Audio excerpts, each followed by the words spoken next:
Hey, what is up, Declaration Church? Happy Thankful Thursday. Back at Epilogue again. I am joined this week again with Pastor John. I feel like you don't who need is to excited. Say that. I think it's more the only like time you I need say to that say when, it is when it's not you. Yeah. But so Pastor John's back. I'm back. If you caught the sermon, I don't know which camera, but I'm back. great job. If you didn't catch the sermon, go back and watch it. It wasn't as different as the week before. No, I do feel like there was a lot of videos in this one, though. There was. It was a lot. It was different in the sense of we wanted to go back and just kind of remind ourselves some big vision. Which I will say, too, if you haven't seen it, go watch it because it was really cool to see. You know, I know it's like Shane with short hair. I know, it was weird. It was weird. But we called it respectable Shane. There it is, yeah. I knew you were going to get it.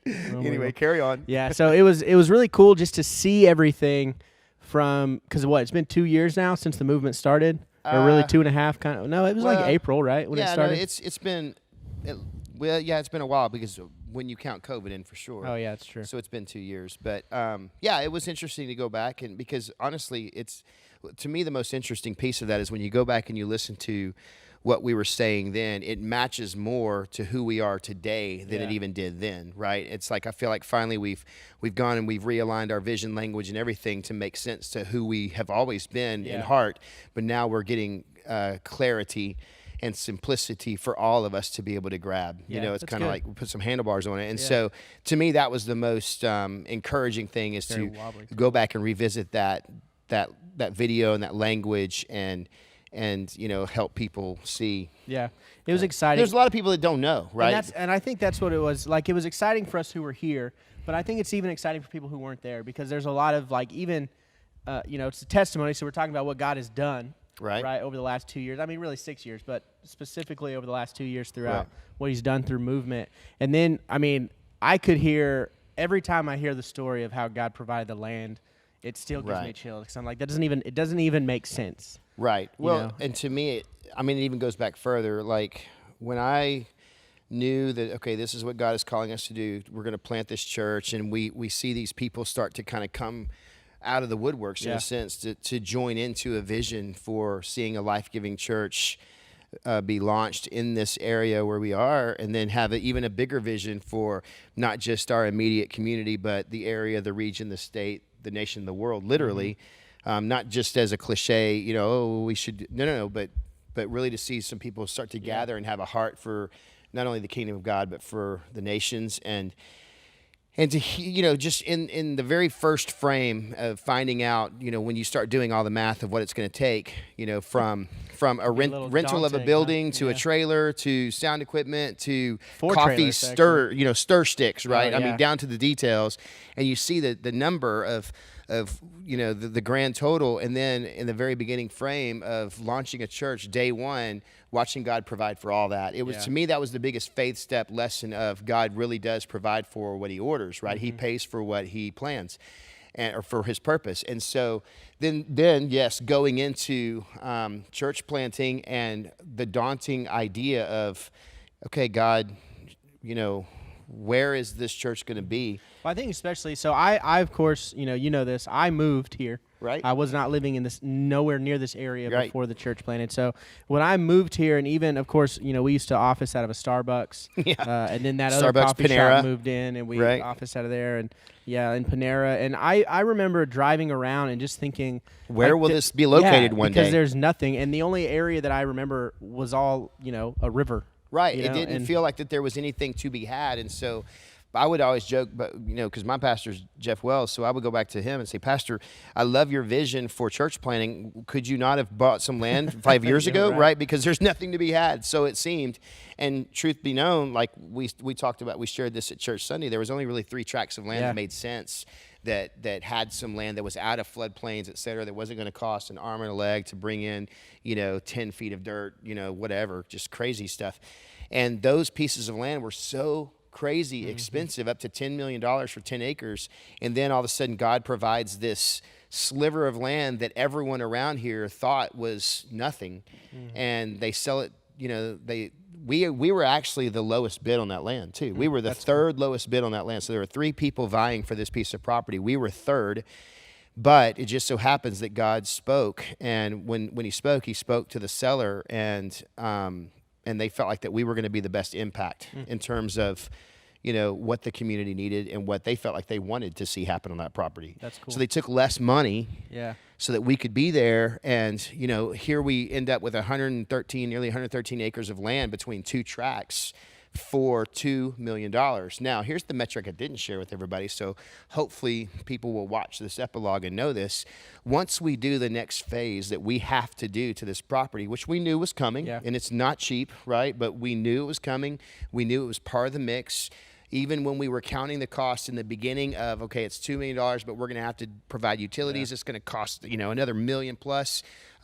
When we compared that reality to the other pieces of property, it was still substantially, exponentially cheaper. Yeah. It was still a supernatural God story. But when we do that, here's what's cool. That $2 million worth of property just there in the 86 frame, that turns into $9 million of value. So to me, that's crazy, right? So that's just another thing that God is doing to provide. It enables us to take that around 10 acres of frontage and put those for sale. And the intentionality from day one was, if God would give us something that we could actually sell part of in frontage road, then that helps us even more to build something, on the property. And so financially, our prayer is that God will provide a lot right there in sales. It's still going to take, us and generosity and faith and giving and all that, but that God will provide a lot right there to help really fund the beginnings of phase one of what we're seeing, what we see in our heart that God has placed there to build. So, because here's the thing, and let me say this, man, I know we're talking a lot about building. It's not about the buildings. It's really about the ministry. It's about the people. It's about the kingdom work that's going to be done today, but also for years and years and years to come. There will be other pastors that will cast vision over this property one day. I think one thing you said too, which this was, I think, a movement, maybe Accelerator, a different series, but when you were talking about one day people's kids will begin to get married in the They're going to get married. They're going to get, man, I don't even have any kids, and I was like, oh, that's good right Your there. Your time will be soon one day. Yeah, there it is. This is when he gets embarrassed and scared. It's hot here. Yeah, right. But seriously, to think about one day our kids and our grandkids could be baptized. And just like I was saying, there will be other pastors of Declaration Church one day, I would love to be here as long as the Lord will let me, right? As long as I've got breath in my lungs. But I'm also hopeful that this thing will continue on for time to come, man. I mean, that's the whole purpose, right? That's it. It's legacy, and it's not about me. It's not about us. It's not about our names. It's about realizing that we are planting seeds. We are sowing seeds that is going to produce harvest for generations to come. And so all of a sudden, when we start talking about things like serving and sacrificing and giving, to me, there's so much more gravity to it, and it becomes so much infinitely cooler to think about 30 years from now, what God is going to be doing on that property and how lives are going to be changed, marriages are going to be restored, people are going to be set free and delivered, salvation is going to, that's the stuff that I start to get very excited about. It reminds me of something that Crum said in their testimony video when they were talking about, God basically told them, we can either plant and sow into our own building, right? Like another home for them, right? Or we can sow into His building and what He has in store. Yeah, that was a powerful, statement. But the heart behind that statement is what got me. Is that, how Morgan was like, well, my life's ambition is to be a beach bum and have this beach house,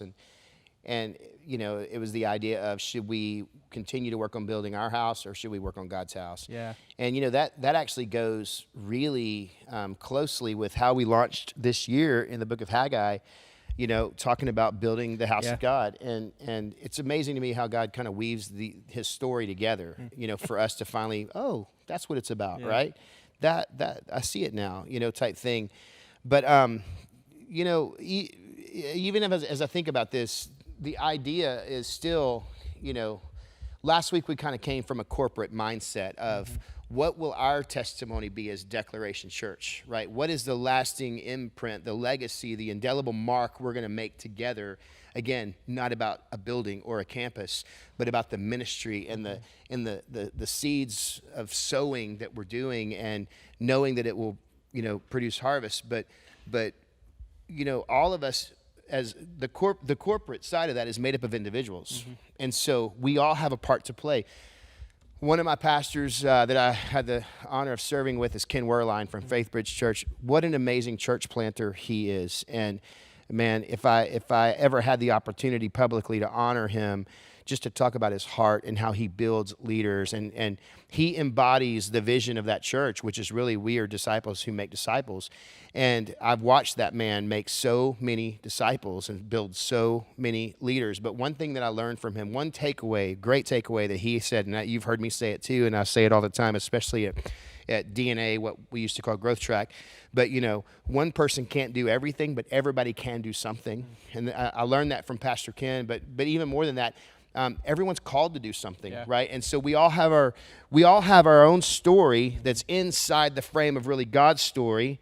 It's not just about us; it's really about Him, right? That's one of the things we've been saying week after even week. goes with what you always say too. Of we're not the point of the story. Yeah, we're not the point. We're an important part of it. Very important. Yeah. And God wants to take the sum total of all the parts of our stories to weave this fabric, if you will, this beautiful tapestry that is really a bigger message about who He is. Yeah. And so we all have a part to play. We all have a story to share, and God wants to use our lives, not just individually, but corporately together to build His kingdom. Yeah. And so that's hopefully, gosh, that was what I was hoping would be one of our takeaways last week. I know we gave so much information, and again, if you weren't there, go back. It's worth the watch. And I did feel like, I feel like now I could get myself out of breath because I feel like I'm going so fast and my mind's going 90 miles an hour. When you put that one slide up that had all the different things, right? I was like, man, that is a big slide right there. Well, and here's the thing. So the slide you're talking about is basically because you gave to movement, because movement is far more than just a future campus. Movement is how we're living into ministry right now. Today. It's how we're appropriating to missions. It's how we're paying staff. It's how we're doing ministry in the community, etc. And so movement's all of it. We call it one fund in a sense. We're giving through declaration, through movement to make all this impact. And that one slide is not even all the things. It's what we could fit on the slide. Yeah. Right. And so we kind of had to pick and choose the things that we wanted to really highlight there and say, man, these are some things that we're doing. We could have put another slide up, that was just as full probably to say, here's all the things that we're able together to be a part of to see impact for the kingdom. But that was one of my favorite parts. Yeah. But again, there was so much information that was presented in Sunday that I felt like people could easily start to drown in that information. But my hope is that there was a real takeaway of, man, I have a part to play here, and it's an important part. And together we're doing something that's really supernatural, and it's powerful, and it's going to have lasting legacy and impact. That's what I was hoping. I mean, just a testimony of, I think it was all really just a big testimony of what God's doing. I mean, if you didn't know before that He's moving this area, I think it's plain to see now. I used to joke when we were launching, and the 99 just solidified. It's concrete. You can drive on it. And then all of a sudden, back when it was free. Yeah, remember that? It ain't free anymore, kids. But all of a sudden, they said that there's a Chick-fil-A coming. I remember that. Yeah, that's when I said, okay, we know that we are in anointed parts of the world. When but seriously, God is doing incredible things right here in this little, I call it a bowl of an area. Really, we've got these boundaries of the San Jacinto and the Hardy Toll Road, and what's behind Rayford? Nothing right now except swamps and trees, but there will be. Yeah. And and the vision that God's given us incorporates all that, because there's going to be another development back there, a corporation named Rika who specializes in building and in that kind of environment. They're going to come in. There's going to be thousands of more houses back there. Nice. Man, God is calling us to something so much bigger than probably what we can even imagine right now. And what a privilege it is that we get to be a part of the ground floor of that. Yeah, man, that's awesome. So, man, well, hey, testimony is not over. It's not. Right? But I always know Epilogue's nearly over when you say, well, hey. Well, hey. That's right. So Sunday. Yeah. Come back Sunday. Tune in on Sunday for week 5 of Testimony. Yeah. We're actually trying to discern if this is our last week of Testimony as a series right now. So. But we'll see what happens. We'll see. You'll see also on Sunday when you come. So thank you guys again for being a part. Again, I know I say it every week, but let us know what you're thankful for today, man. It is a good day. It rained not much today so far. It Just did rain enough a to little. make the ground wet for graduation. That's right. There you go. Awesome. Well, thank you guys. We love you. We're praying for you, and we'll see you on Sunday.